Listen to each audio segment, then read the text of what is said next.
जनता party देश भर में चुनाव के लिए पूरी तरह तैयार है। अधिकांश प्रत्याशियों की घोषणा हो चुकी है। पार्टी के कार्यकर्ताओं ने कामकाज प्रारंभ कर दिया है। आज सीधी में भी हमारी भारतीय जनता पार्टी की प्रत्याशी श्रीमती रीति जी का नामांकन दाखिल किया है। लोकसभा चुनाव 2019 यह अन्य लोकसभा चुनावों से हटकर है। यह समय देश के लिए बहुत महत्वपूर्ण है और आने वाले कल में नरेंद्र मोदी जी के नेतृत्व में देश दुनिया का अग्रणी देश बने, इसकी बुनियाद पूरी तरह रखी जा चुकी है। इसलिए सारा देश मोदी जी को दोबारा प्रधानमंत्री बनाने के लिए उत्सुक है। हम चुनाव में विकास और राष्ट्रवाद, सीमाओं की सुरक्षा, गरीबी का उन्मूलन और गैर बराबरी को समाप्त करने जैसे विषयों को लेकर जनता के बीच में जा रहे हैं।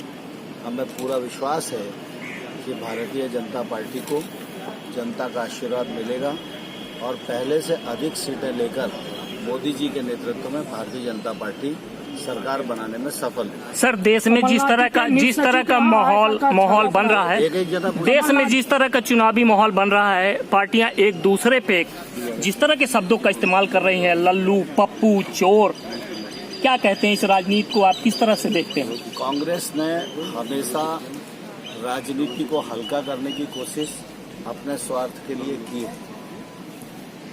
अपने स्वार्थ के लिए संवैधानिक संस्थाओं पर हमला भी किया है, उनको अपमानित भी किया है और यहाँ तक कि उन्होंने सेना को भी अपमानित करने में बख्शा नहीं है। आज जो परिस्थिति है, उस परिस्थिति में कांग्रेस के साथ बाकी और अनेक राजनीतिक दल हैं जिनके पास कोई विषय नहीं है। वो सरकारों में रहे तो उन्होंने कुछ नहीं किया, जो सरकारों में रहे उन्होंने कुछ नहीं किया, तो उनके पास कुछ भी कहने के लिए नहीं है। इसलिए वो एक तो असत्य कथन कर रहे हैं, झूठ बोलकर गुजारा कर रहे हैं और राजनीति को हल्का कर रहे हैं। लेकिन मैं आपके माध्यम से प्रतिपक्ष के लोगों को कहना चाहता हूँ कि एक हाथ से ताली नहीं बजती, दोनों हाथ से ताली बजती है। अगर वो गंदे शब्द बोलेंगे तो उनको जवाब सुनने के लिए भी तैयार रहना चाहिए। कमलनाथ जी के यहाँ मिनिस्टर सचिव के यहाँ छापा पड़ने पर जो कार्रवाई हुई है, उसको लेकर कांग्रेस सरकार का कहना है कि ये भाजपा की साजिश है। इसको क्या कहेंगे? कांग्रेस इसके अलावा और कह क्या सकती है? कमलनाथ जी के जो प्रमुख सिपह सालार हैं, उनके जहाँ इनकम टैक्स की रेट पड़ी।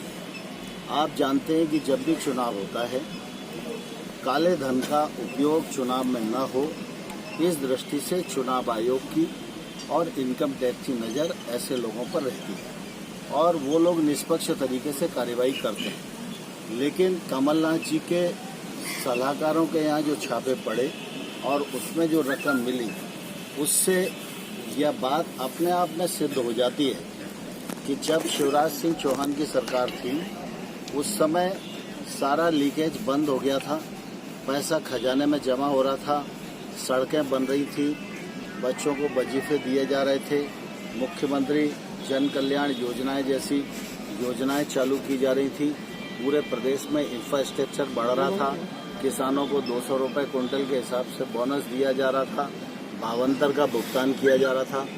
आज लीकेज बढ़ गया है कांग्रेस के राज में। जो पैसा खजाने में आना चाहिए वो पैसा कांग्रेसियों की जेब में जा रहा है।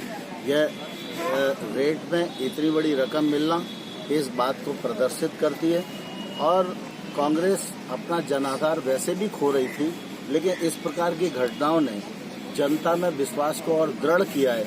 आज पीडब्ल्यूडी में चले जाओ तो जो सड़क बन रही है, ठेकेदार का पेमेंट नहीं हो रहा। इरिगेशन में चले जाओ, नहर बन रही है तो ठेकेदार का पेमेंट नहीं हो रहा। 2 लाख रुपए तक के कर्ज माफ करने की बात की थी, किसी का कर्जा माफ नहीं हुआ। बेरोजगारी भत्ते की बात की थी, बेरोजगारी भत्ता नहीं दिया गया। दो में से एक ही काम हो सकता है, या तो जनता की सेवा और विकास कर लो या अपनी जेबें भर लो। कांग्रेस का इतिहास अपनी जेबें भरने का है और वो इस घटना से प्रदर्शित है। सर, आप एक वरिष्ठ नेता हैं भारतीय जनता पार्टी के। जिस तरह से पार्टी के वरिष्ठ नेताओं को पार्टी से दरकिनार किया जा रहा है, विपक्ष उस पर आरोप लगा रहा है कि पार्टी में वरिष्ठों का सम्मान नहीं हो रहा है, क्या कहना चाहेंगे आप? जो विपक्ष के लोग इस प्रकार की बातें कर रहे हैं, उन्होंने सीताराम केसरी के साथ क्या किया, पहले वो अपने गिरेवा में झाके, बाद में दूसरे पे आरोप लगाए। बिंद क्षेत्र के या बघेली न्यूज चैनल का अपना लाइक करिए, सब्सक्राइब करिए, कमेंट करिए। आपन सुझाव हमका अवश्य दें। बहुत बहुत धन्यवाद।